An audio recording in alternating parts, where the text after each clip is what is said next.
Good afternoon, everybody. Edward Leos here, publisher of the Hotel Guide and your host on Travel Talk. I'm really excited about today's session.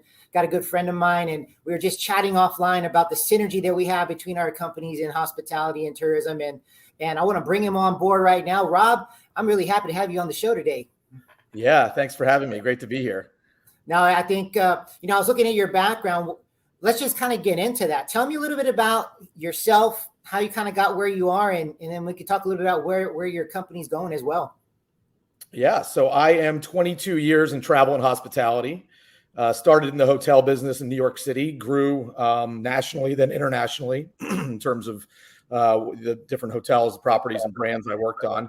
Now I own a pretty unique company called RDB Hospitality. Yeah. We're the only, as far as I know, we're the only company in the world that works on both sides of the game, meaning I own a travel agency, a large entertainment-focused travel agency. We do a bit of corporate as well. So we have huge clients, and we plan their lives worldwide, travel-wise, concierge-wise. I also own a hotel and hospitality services company. So while we have this travel agency, we own another company where we are showing hotels, bars, nightclubs, restaurants how to operate, how to make money, how to sell and market themselves.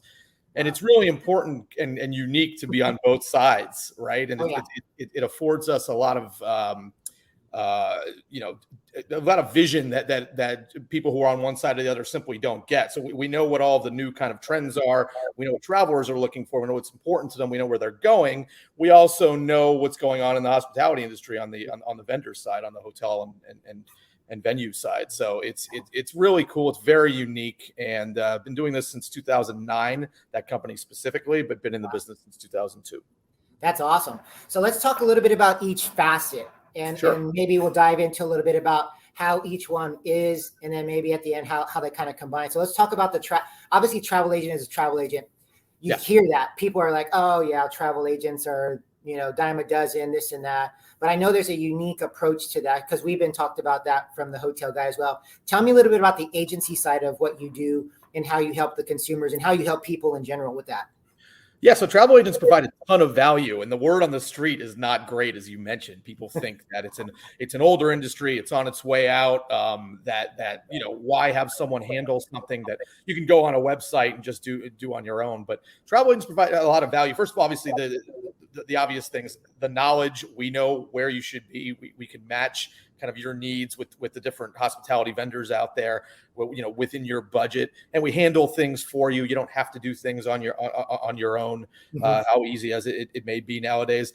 But the part that people don't realize is that we save people a ton of money. We deal in volume, we deal in bulk, right? Yeah. So simply put, these hotel companies and private jet companies and transportation companies and even on the commercial airline side are providing us discounts, providing us upgrades, providing us with added value that people simply can't get on their own. And the real hook is, for most services a travel agent provides, we're free to use.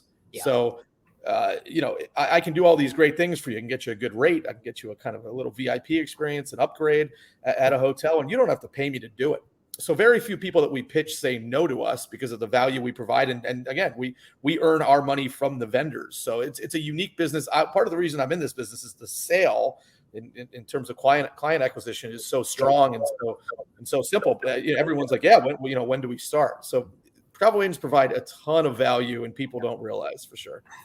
No, I agree. I mean, obviously being in the hospitality industry for the same 31 years with the Hotel Guy, we've had people, hey, can you help us plan and this and that? And, you have that, you've had that murmur about a travel agent, and, the little corner office and, here's that little person working there. But, really they're an asset to anybody's trip, especially if they're an active agent who's been out there, who's seen things and been in the industry. And so that leads me to the second half of your company, because now, like you said, I'm on both sides of the fence, which is great. I actually love that concept. Yeah. The fact, because you can hear, you got your ear to the ground. And so you can kind of hear what's kind of going on. So tell me a little bit about the hospitality side when it comes to that side with hotels and such.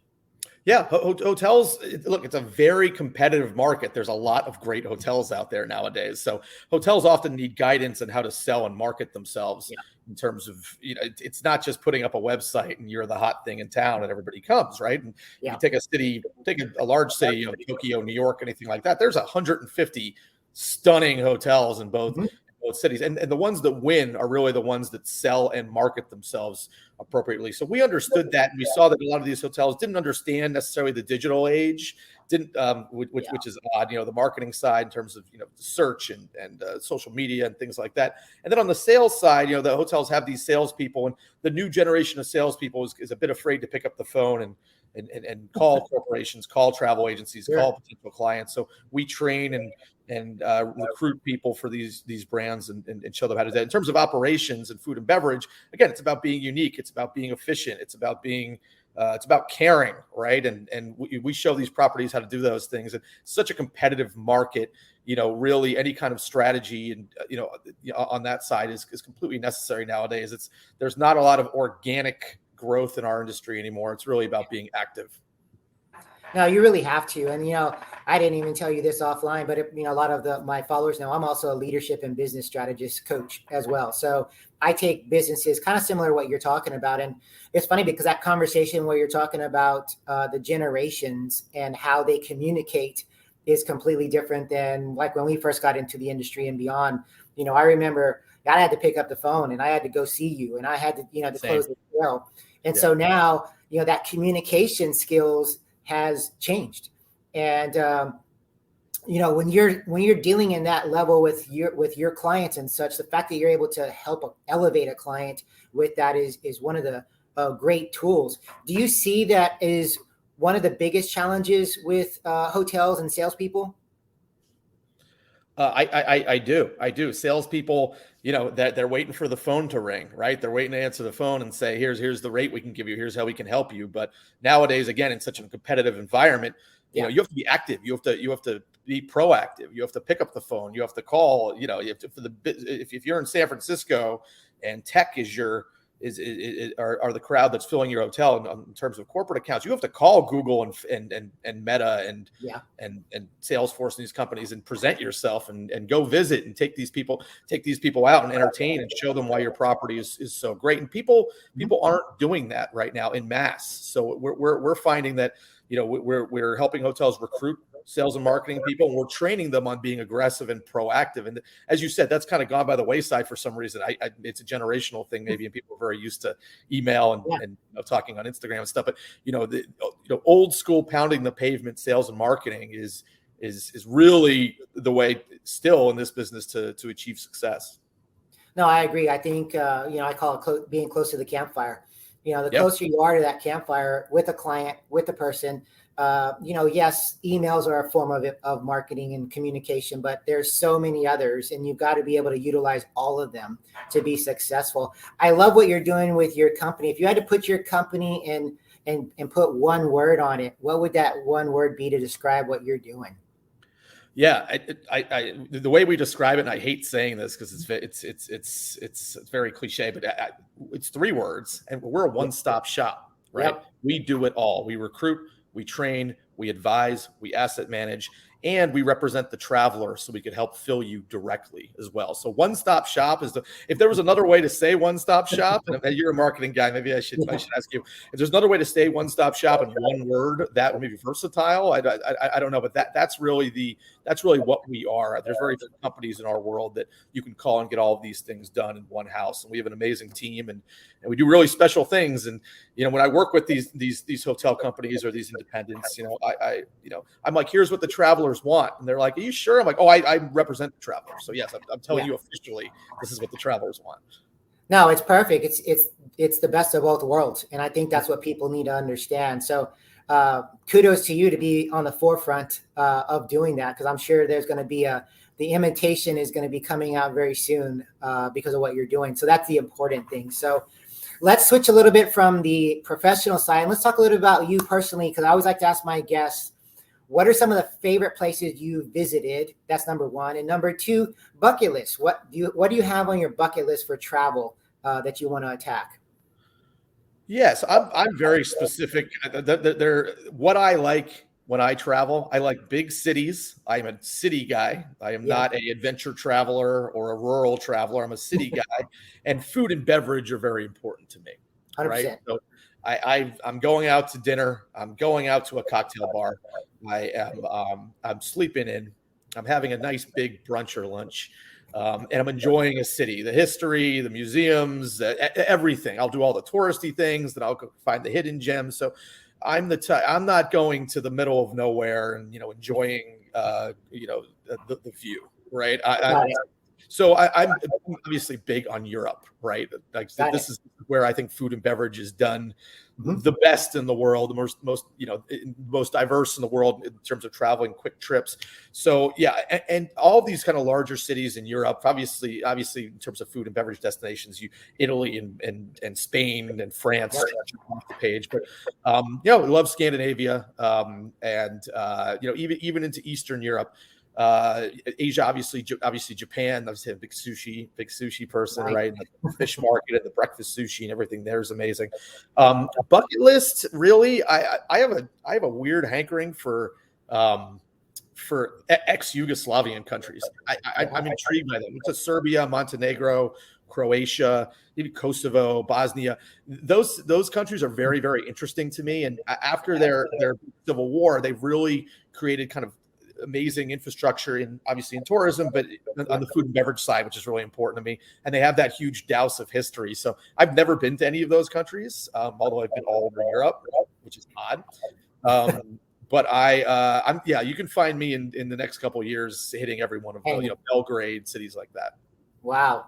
So you're the first person so far on my podcast that has that on their bucket list. So that's a unique. That's weird. So again, the one-stop uniqueness and the versatility of who you are just shows in your responses. So that's a cool thing right there. I'm with you on the culinary side. I enjoy traveling places really to eat.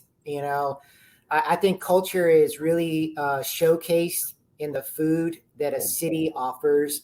And I'm not afraid to try new things either. So maybe not too crazy things, but for the most part, particularly, especially local fairs, things like that. It's nice to see where locals eat and drink and dine and get a taste for what the region really is like. So I see there's some similarities there for sure. So, man, those are some great answers right there. So as we're wrapping up here, Rob, I know our session went really fast and we talked offline as well.